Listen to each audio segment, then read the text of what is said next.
Hello दोस्तों, रूहानी रिश्ते में आप सभी का स्वागत है। पार्ट 12, घमंडी बॉस की जिद्दी असिस्टेंट। और अगर आपने इस कहानी के पहले का कोई पार्ट या सारे पार्ट्स मिस कर दिए हैं तो वो भी जरूर देखिएगा। मैं उन सभी का प्लेलिस्ट लिंक डिस्क्रिप्शन बॉक्स में डाल दूंगी। लिविंग रूम की हवा में तनाव की एक ऐसी लहर दौड़ी जिसने झूमर की रोशनी को भी फीका कर दिया।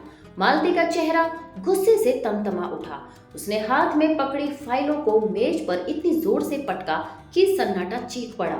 मालती झल्लाकर खड़ी होते हुए आवाज में जहर लेते हुए बोली, बस बहुत हुआ कबीर, अब पानी सिर के ऊपर से जा चुका है। बोर्ड मेंबर्स कल सुबह इमरजेंसी मीटिंग चाहते हैं। उन तक ये खबर पहुंच चुकी है कि तुम उस बदबूदार बस्ती में करोड़ों फूकने की तैयारी कर रहे हो। वे तुम्हारी मानसिक हालत पर उंगली उठा रहे हैं कबीर, होश में आओ। अगर तुमने कल उस वाहियात प्रोजेक्ट को कैंसिल नहीं किया तो बोर्ड तुम्हें धक्के मारकर सीईओ की कुर्सी से बेदखल कर देगा। कबीर के चेहरे पर ना तो कोई खौफ आया न ही कोई झिझक। उसने अपने चेहरे पर एक ऐसी अजीब सी जानलेवा शांति ओढ़ ली जो किसी बड़े तूफान की आहट थी। उसने धीमे से अपनी महंगी सफेद शर्ट की आस्तीनों को कोहनियों तक समेटना शुरू किया, जैसे वह किसी कॉर्पोरेट जंग के लिए नहीं बल्कि अखाड़े में उतरने के लिए तैयार हो रहा हो। उसकी आंखों में वो बॉस वाला घमंड नहीं बल्कि एक विजेता का सुकून था। कबीर बेहद शांत मगर मजबूत आवाज में बोला, हटाने दो मालती। जिस कुर्सी की तुम बात कर रही हो उसे मैंने अपनी रातों की नींद और पसीने से सींचा है। कबीर शेरगिल किसी पद का गुलाम नहीं है, वो खुद अपनी एक सल्तनत है। और रही बात उस स्कूल की, तो नूर अब सिर्फ मेरा जुनून नहीं, इस कंपनी की रूह बनेगा। वह एक कदम मालती की ओर बढ़ा। उसकी नजरों का वजन इतना था कि मालती ने अनजाने में एक कदम पीछे खींच लिया। कबीर एक गहरे चमक के साथ बोला, और सुनो, कल की मीटिंग में नंदिता भी मौजूद रहेगी और वो वहां मेरी फाइलों को ढोने वाली कोई मामूली असिस्टेंट बनकर नहीं आएगी बल्कि उस प्रोजेक्ट की स्ट्रेटेजिक हेड की हैसियत से कुर्सी पर बैठेगी। उसकी आंखों में वो विजन है जो तुम्हारे इन करोड़पति बोर्ड मेंबर्स के पास भी नहीं। मालती अचानक बोली, वो गवार? मालती का गला गुस्से से रुंध गया। उसका चेहरा अपमान की आग में लाल पड़ गया। कबीर, तुम पागल हो गए हो? उस लड़की की औकात क्या है? वो इस घर की दहलीज लांघेगी, इस ऑफिस के आलीशान बोर्डरूम में बैठेगी। कबीर, कम से कम अपनी माँ की बरसों की कमाई हुई साख का तो जनाजा मत निकालो। मालती का शोर अभी खत्म भी नहीं हुआ था कि गायत्री शेरगिल की गंभीर आवाज ने कमरे के तापमान को गिरा दिया। गायत्री बीच में टोकते हुए बेहद गरिमा के साथ बोली, मालती शांत हो जाओ, अपना आपा मत खो।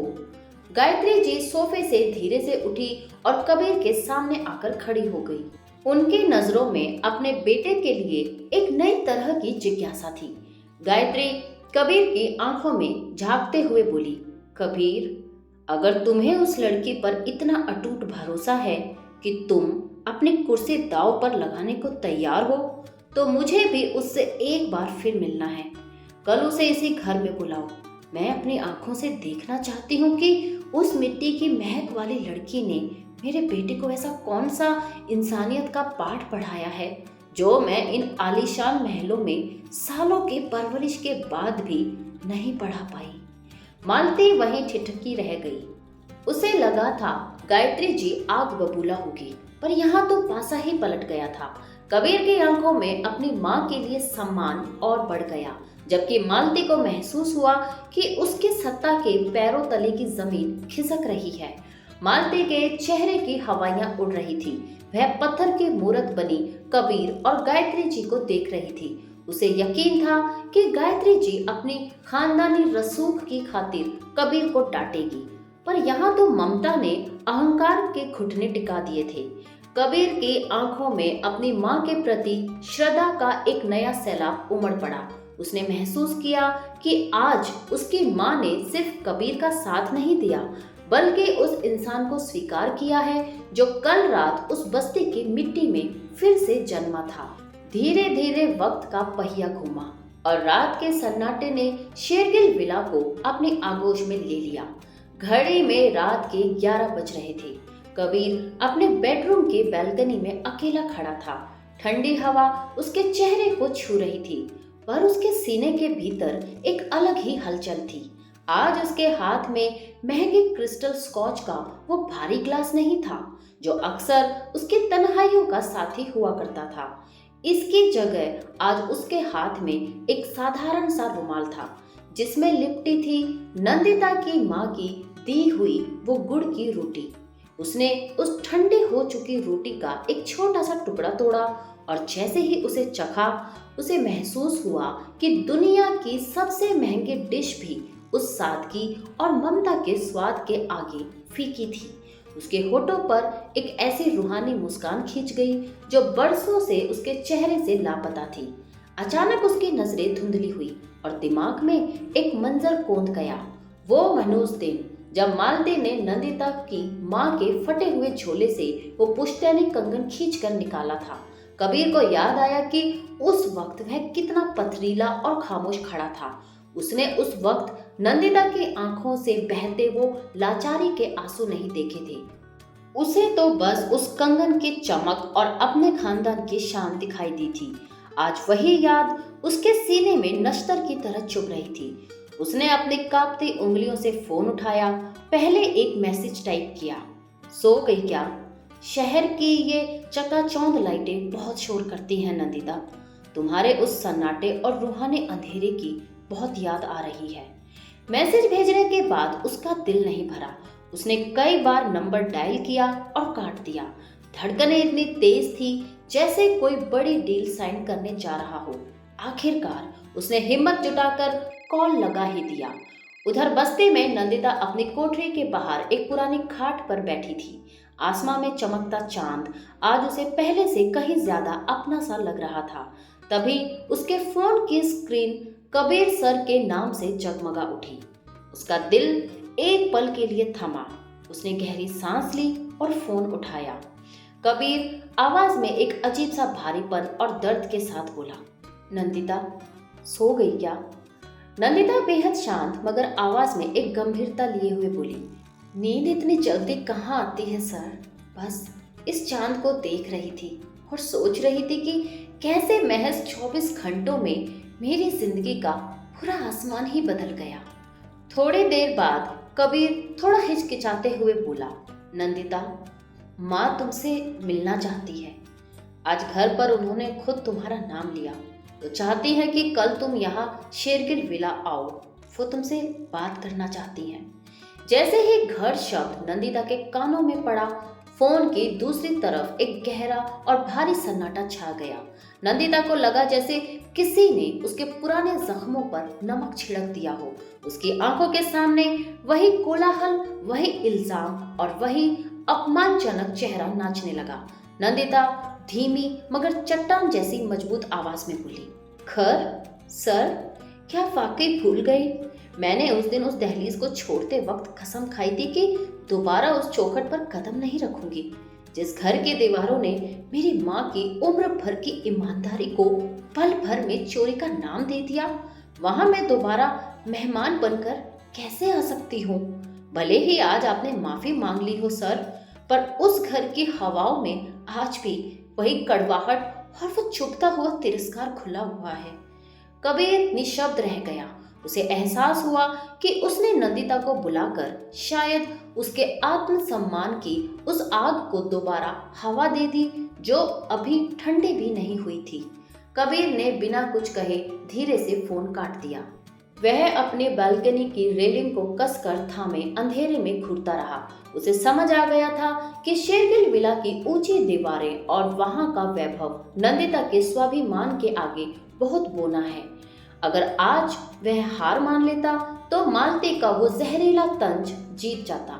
वह जानता था कि मालती इसी ताक में है कि नंदिता न आए और वह कबीर को फिर से अपनी उंगलियों पर नचाना शुरू कर दे। एक पल की भी देरी किए बिना कबीर ने अपनी जैकेट उठाई और तेजी से सीढ़ियों से नीचे भागा। उसके जूतों की आहट उस शांत महल में गूंज उठी। नीचे लिविंग रूम में मध्यम रोशनी थी। गायत्री जी अपनी पसंदीदा आराम कुर्सी पर बैठी कोई किताब पढ़ रही थी। पर उनका ध्यान कहीं और ही था। कबीर को हांफते हुए अपने सामने खड़ा देख उन्होंने चश्मा उतारा।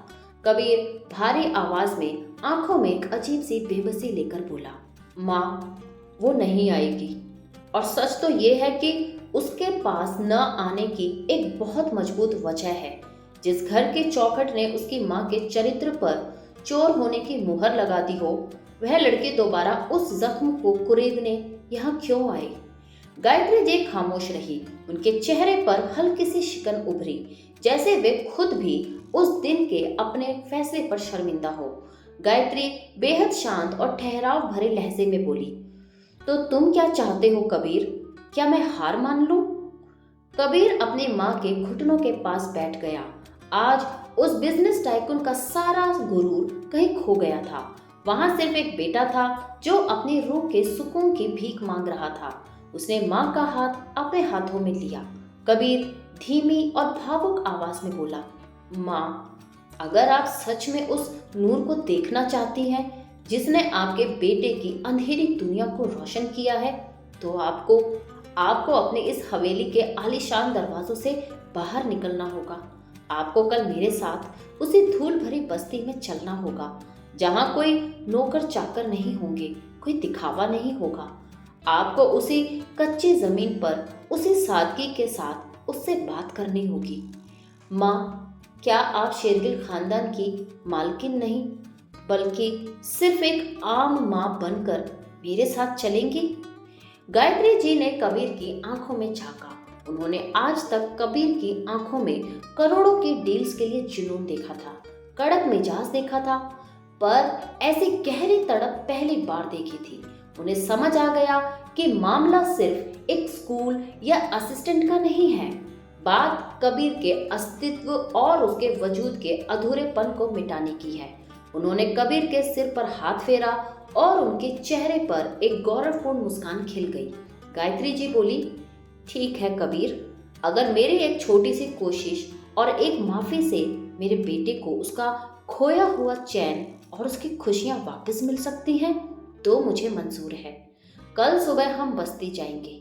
कल शेरगिल विला का रसूख नहीं, बल्कि एक माँ का प्रायश्चित उस बस्ती की मिट्टी से मिलेगा।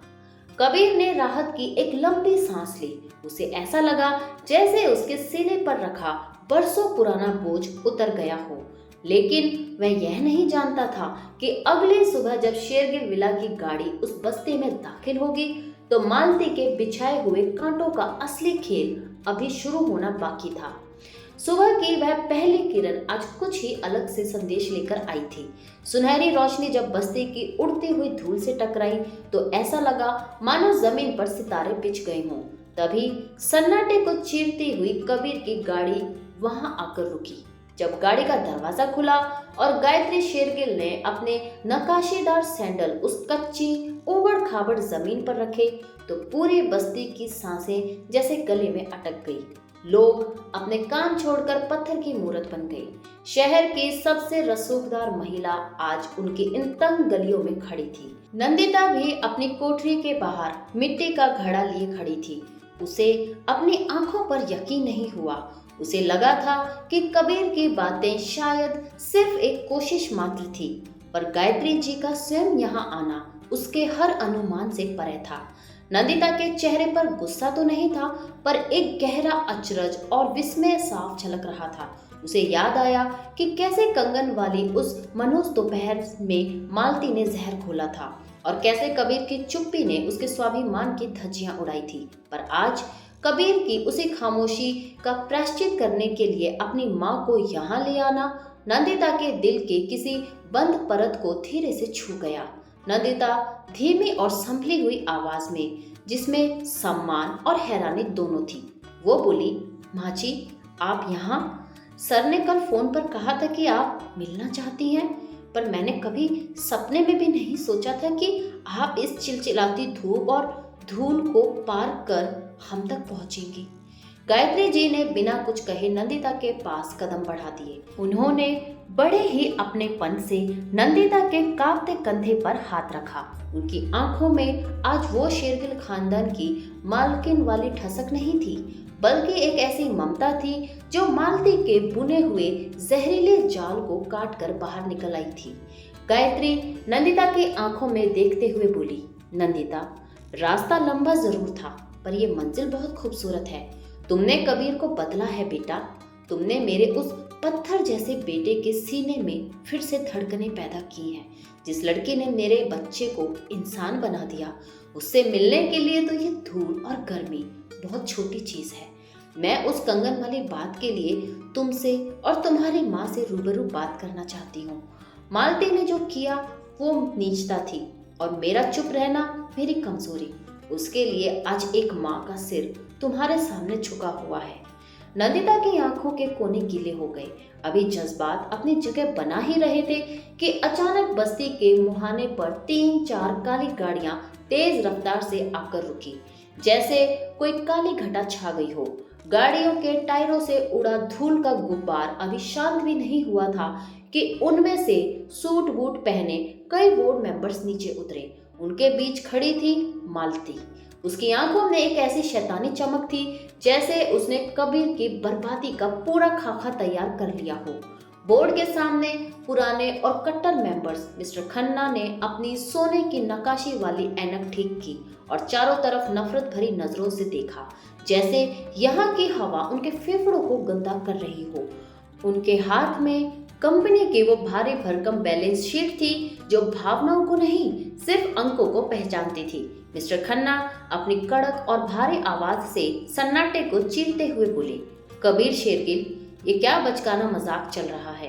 कंपनी का वो फंड जो हजारों परिवारों का भविष्य तय करता है, उसे तुम इस खंडर और बदबूदार मलबे में बहाने जा रहे हो, जहां न ठीक से सड़क है न बुनियादी बिजली। बोर्ड को ये पूरा इन्वेस्टमेंट नॉनसेंस और इलॉजिकल लग रहा है। कबीर, हम यहाँ पैसा कमाने के लिए बैठे हैं, चैरिटी चलाने के लिए नहीं। मालती ने अपनी तीखी नजरों से गायत्री जी की ओर देखा और आग में घी डालते हुए अपनी आवाज को और भी पैना किया। मालती बोली, देख लीजिए आंटी, आपके बेटे के इस नूर प्रोजेक्ट के पागलपन की वजह से कंपनी के 2 बड़े इंटरनेशनल प्रोजेक्ट्स अधर में लटक गए हैं। अगर आज इस कागज पर साइन हुए तो कल सुबह मार्केट खुलते ही शेरगिल ग्रुप के शेयर्स मिट्टी में मिल जाएंगे। बोर्ड आज कबीर के खिलाफ वोट ऑफ नो कॉन्फिडेंस लाया है। या तो ये प्रोजेक्ट खत्म होगा या कबीर का करियर। कबीर ने मालती की इस गीदड़ भभकी को बड़े ही इत्मीनान से सुना। उसने अपनी कलाई पर बंधी लाखों की घड़ी की तरफ देखा भी नहीं।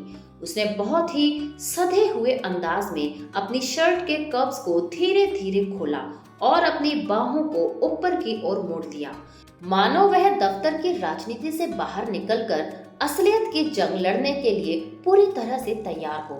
उसके चेहरे पर किसी हारने वाले का डर नहीं, बल्कि उस कॉर्पोरेट शेर वाली धमकी थी जो आज अपने शिकार के लिए नहीं बल्कि अपने उसूलों के लिए दहाड़ने वाला था। कबीर मिस्टर खन्ना की आंखों में आंखें डालकर एक जानलेवा शांति के साथ बोला, खन्ना साहब, आपने बैलेंस शीट तो बहुत पढ़ी है पर शायद भविष्य पढ़ना भूल गए। बस्ती की उस धूल भरी जमीन पर कबीर शेरगिल किसी चट्टान की तरह अडिग खड़ा था। बोर्ड मेंबर्स की तिरस्कार भरी नजरें उसे डिगा नहीं पाई। उसने एक गहरी सांस ली और अपनी नजरों को मिस्टर खन्ना की आंखों में गाड़ दिया। कबीर बेहद ठहराव और भारी आवाज में बोला, मिस्टर खन्ना, आप लोग मुनाफा उन कागजों और बेजान आंकड़ों में ढूंढ रहे हैं, जबकि असली मुनाफा इन मासूम बच्चों की चमकती आंखों में है। आज आपको ये मिट्टी का ढेर दिख रहा है, पर जिस दिन ये बच्चे यहाँ से पढ़कर हमारी कंपनी के लिए वर्ल्ड क्लास सॉफ्टवेयर बनाएंगे, उस दिन आपको समझ आएगा कि ये कबीर शेरगिल का घाटे का सौदा नहीं बल्कि सदियों का सबसे बड़ा निवेश था। और रही बात उस कुर्सी की और मेरे पद की, कबीर ने अपनी जेब से एक मुड़ा हुआ सफेद कागज निकाला। उस कागज की हर तह जैसे बोर्ड मेंबर्स के अहंकार पर तमाचा थी। उसने बिना किसी झिझक के उसे मिस्टर खन्ना की तरफ बढ़ा दिया। कबीर बोला, ये मेरा इस्तीफा है। अगर शेरगिल ग्रुप के बोर्ड को लगता है कि बच्चों के भविष्य और इंसानियत में पैसा लगाना गुनाह है, तो कबीर शेरगिल को ऐसे सर्किट बोर्ड का हिस्सा रहने में कोई दिलचस्पी नहीं है। लेकिन एक बात कान खोलकर सुन लीजिए, यह जमीन मेरी निजी मलकियत है और ये नूर स्कूल तो बनकर ही रहेगा, चाहे शेरगिल ग्रुप मेरा साथ दे या ना दे। मैं अपनी सल्तनत अकेले खड़ी करना जानता हूँ। पूरे मैदान में जैसे सन्नाटा पसर गया। मालती का चेहरा नफरत और सदमे से पीला पड़ गया। उसे लगा था कि कबीर को पद से हटाने की धमकी मिलते ही वह घुटने टेक देगा, पर यहाँ तो कबीर ने पूरी बिसात ही पलट दी थी। वह अपनी अरबों की कंपनी को एक पल में दांव पर लगा चुका था। तभी उस भारी सन्नाटे को चीरते हुए गायत्री जी के सधे हुए कदम की आहट सुनाई दी। वे ग्रेसफुल तरीके से आगे आई और कबीर के बगल में खड़ी हो गई। गायत्री मिस्टर खन्ना की ओर देखते हुए आवाज में अटूट गरिमा के साथ बोली, मिस्टर खन्ना, शेरगिल खानदान की पहचान सिर्फ बैंक बैलेंस से नहीं बल्कि हमारी नीयत और जुबान से बनी है। कबीर ने जो किया वह इस खानदान की असली विरासत है। अगर मेरा बेटा आज अपना पद छोड़ रहा है तो मैं शेरगिल ग्रुप में मौजूद अपने 20% वोटिंग राइट्स पूरी तरह कबीर के पक्ष में इस्तेमाल करती हूँ। ये स्कूल बनेगा और यह हमारे ग्रुप का सबसे बड़ा सोशल प्रोजेक्ट होगा। किसी को कोई आपत्ति? नंदिता दूर खड़े ये सब देख रही थी। उसकी पलकें झपकना भूल गई थी। उसे यकीन नहीं हो रहा था कि जो इंसान कल तक सिर्फ मुनाफे और डील्स की भाषा समझता था, वह आज उसके और उन गरीब बच्चों के लिए अपनी बरसों की मेहनत की कुर्सी छोड़ने को तैयार हो गया। कबीर ने अपनी गर्दन धीरे से घुमाई और नंदिता की आंखों में देखा। उसने महज एक पल के लिए अपना सिर हल्का सा हिलाया। उस एक इशारे में जैसे हजारों वादे छिपे थे। मैंने कहा था ना, मैं साथ नहीं छोड़ूंगा। मालती वहीं अपनी मुट्ठियां भींचे खड़ी रह गई। उसका आखिरी मोहरा भी पिट चुका था। जैसे ही बोर्ड मेंबर्स खामोश हुए, बस्ती के दर्जनों बच्चे शोर मचाते हुए कबीर के पास दौड़ पड़े और उसके टांगों से लिपट गए। शाम ढल चुकी थी। निर्माण स्थल पर ईंटों और पत्थरों की गूंज अभी भी बाकी थी। कबीर मजदूरों के बीच व्यस्त था। उसके चेहरे पर पसीना था, पर रूह को चैन था। इधर कोठरी के भीतर गायत्री जी और नंदिता शांत मन से बातें कर रही थी। तभी दरवाजे पर मालती की परछाई पड़ी। वह ऐसे अंदर दाखिल हुई जैसे अपनी हार को एक मीठी मुस्कान के पीछे छिपा चुकी हो। मालती बनावटी नरमी और एक कड़वी मिठास के साथ बोली, नंदिता, मुझे सच में दुख है। कंगन वाली बात बस एक गलतफहमी थी। मैं बस कबीर के लिए फिक्रमंद थी। वैसे मानना पड़ेगा, कबीर जो चाहता है उसे पाकर ही दम लेता है, फिर चाहे वो कोई बड़ी बिजनेस डील हो या कोई खूबसूरत लड़की। नंदिता ने अपनी चाय का कप नीचे रखा और मालती की आंखों में देखा। उसे उन बातों में गुलाबों के बीच छिपे कांटे महसूस हो रहे थे। नंदिता मजबूती से बोली, सर जो करते हैं पूरे दिल से करते हैं मालती मैम। उनमें आपकी तरह दिखावा या बनावट नहीं है। मालती अचानक खिलखिलाकर हंसी, पर उस हंसी में एक ऐसी चुभन थी जो सीधे नंदिता के कलेजे को चीर गई। मालती करीब आते हुए लगभग फुसफुसाकर बोली, दिल, बेचारा मासूम दिल। नंदिता, तुम्हें वाकई लगता है कि एक अरबपति इंसान जो पेरिस की चकाचौंध और लंदन की महंगी महफिलों में पला बढ़ा हो, उसे अचानक इस धूल भरी बस्ती और तुम्हारी सादगी से रूहानी मोहब्बत हो गई? कबीर को चैलेंज पसंद है। शहर में हर लड़की उसके कदमों में हाँ बिछा देती थी। तुमने ना कहा और बस वही बात उसकी ईगो पर लग गई। ये स्कूल, ये इस्तीफा, ये सारा ड्रामा, ये तुम्हें जीतने की एक बहुत महंगी शर्त भी तो हो सकती है ना। सोचो, जिस दिन तुम हाँ कह दोगी उसका ये चैलेंज पूरा हो जाएगा और फिर। नंदिता का हाथ कांप गया।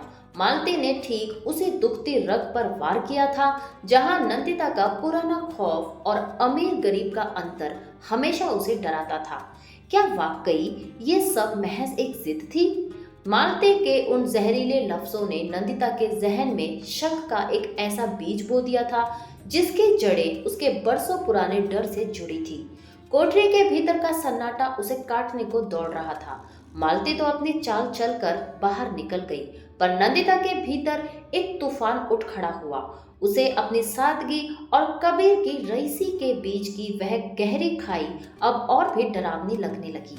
बाहर अंधेरा गहरा हो चुका था।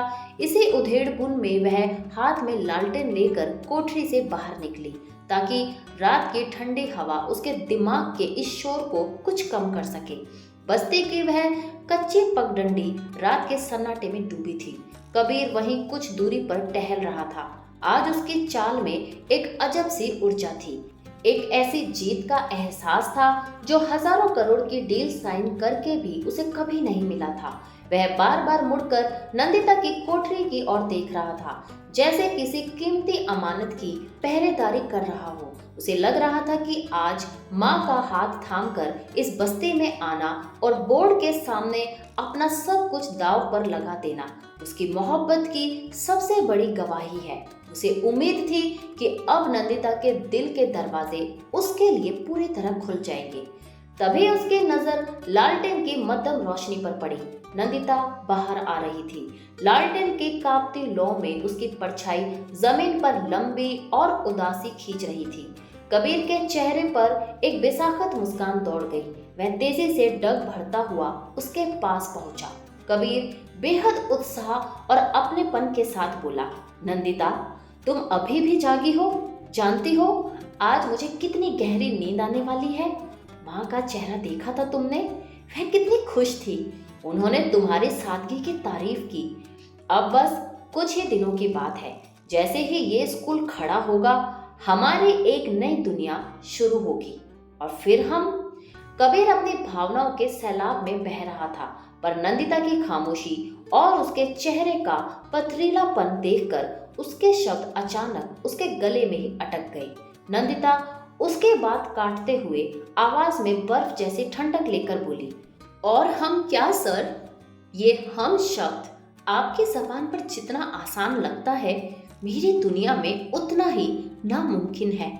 कबीर के चेहरे से मुस्कान ऐसे गायब हुई जैसे किसी ने जलते दिए पर फूंक मार दी हो। उसे लगा कि किसी ने तपते रेगिस्तान में अचानक बर्फीला पानी डाल दिया हो।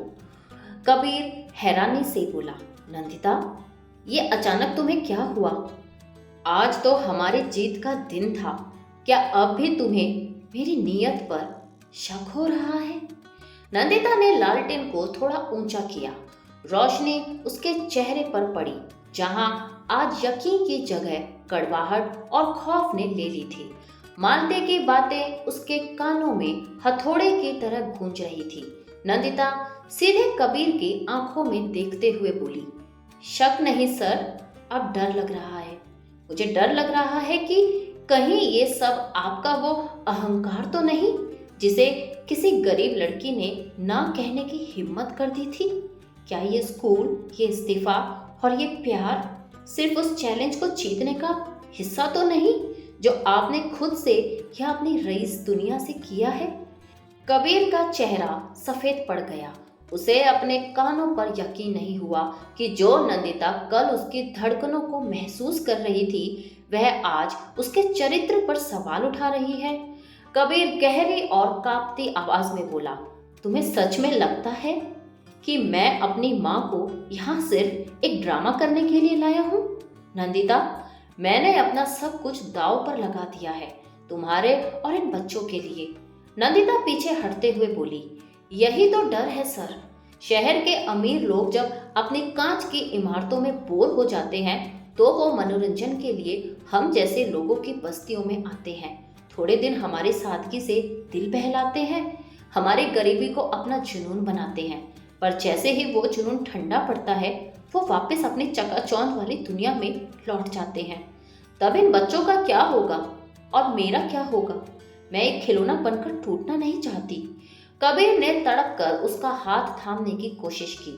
उसे अपनी बाहों में भरकर ये बताना चाहा कि उसका प्यार कोई खेल नहीं है, पर जैसे ही उसने हाथ आगे बढ़ाया, नंदिता ने बिजली की फुर्ती से 2 कदम पीछे खींच लिए। उसकी लालटेन की लौ तेजी से फड़फड़ाई। कल रात के उस घने और रूहानी अंधेरे में जो दूरी सिमट कर शून्य हो गई थी, आज उस लालटेन और टॉर्च की कृत्रिम रोशनी में वह मीलों लंबी दीवार बनाकर उन दोनों के बीच खड़ी हो गई। कबीर का हाथ हवा में खाली रह गया और उसी पल वो घमंडी शेर पहली बार हार गया। अब वो ना कोई ताकतवर बॉस था, न ही जीत का आदि इंसान। वो बस एक टूटा हुआ लवर था जो अपने ही मोहब्बत के सामने हार रहा था।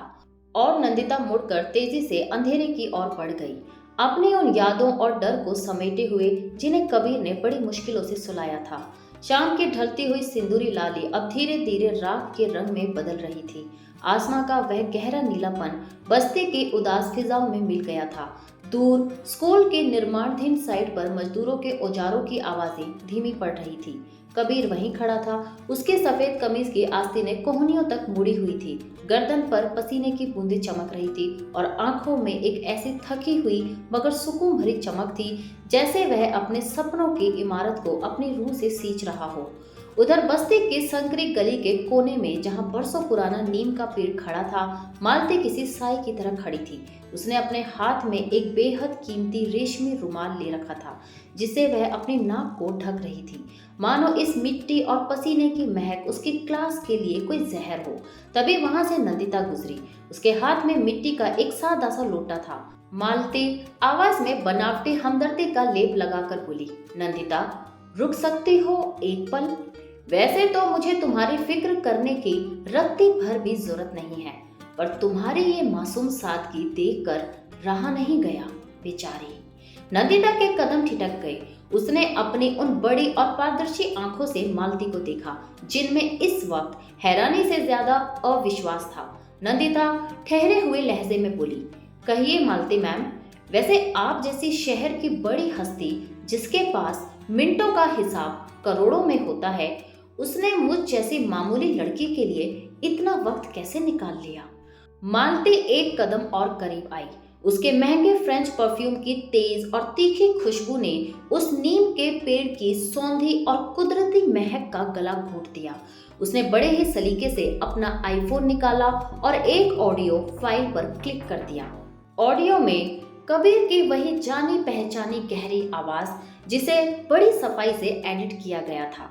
उसने जैसे ही प्ले किया वो चलने लगा। 1000 करोड़ की डील तो बहुत रहेगी खन्ना, पर इस बार दाव कुछ अलग है।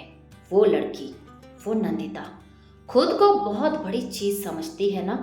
उसका ये मिडिल क्लास घमंड और वो उसूलों वाली अकड़ तोड़ने में जो मजा है वो किसी और बिजनेस में नहीं। मैंने शर्त लगाई है, देख लेना 1 महीने के अंदर वो मेरे पीछे होगी। नंदिता के कानों में जैसे किसी ने गर्म पिघला हुआ शीशा डाल दिया हो। उसके हाथ की पकड़ ढीली हुई और मिट्टी का वह लोटा कंक्रीट से टकराकर टुकड़े टुकड़े हो गया। पानी मिट्टी में मिलकर कीचड़ बन गया, ठीक वैसे ही जैसे नंदिता का भरोसा अभी इस वक्त बिखर रहा था।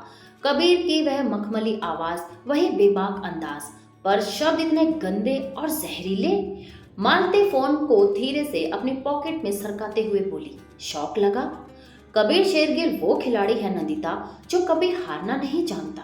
ये स्कूल बनाना, ये मिट्टी से प्यार का नाटक करना, ये बच्चों के लिए इस्तीफा देना, ये सब उस बैट का एक बहुत बड़ा और इमोशनल हिस्सा है। उसे पता है कि तुम सीधी उंगली से घी नहीं निकालने दोगी, इसलिए उसने मसीहा का मुखौटा पहन लिया। मालती ने एक गहरी सांस ली और नंदिता के कांपते हुए हाथ पर अपनी ठंडी उंगलियां रखी। मालती बोली, कल जब वो तुम्हें अपनी बाहों में लेकर शहर के क्लबों में जाएगा ना, तो अपनी रईस दोस्तों के साथ वही महंगे स्कॉच पीते हुए तुम्हारे इस गरीब सादगी का मजाक उड़ाएगा। उसके लिए तुम कोई इंसान नहीं हो नंदिता, बस एक अचीवमेंट हो।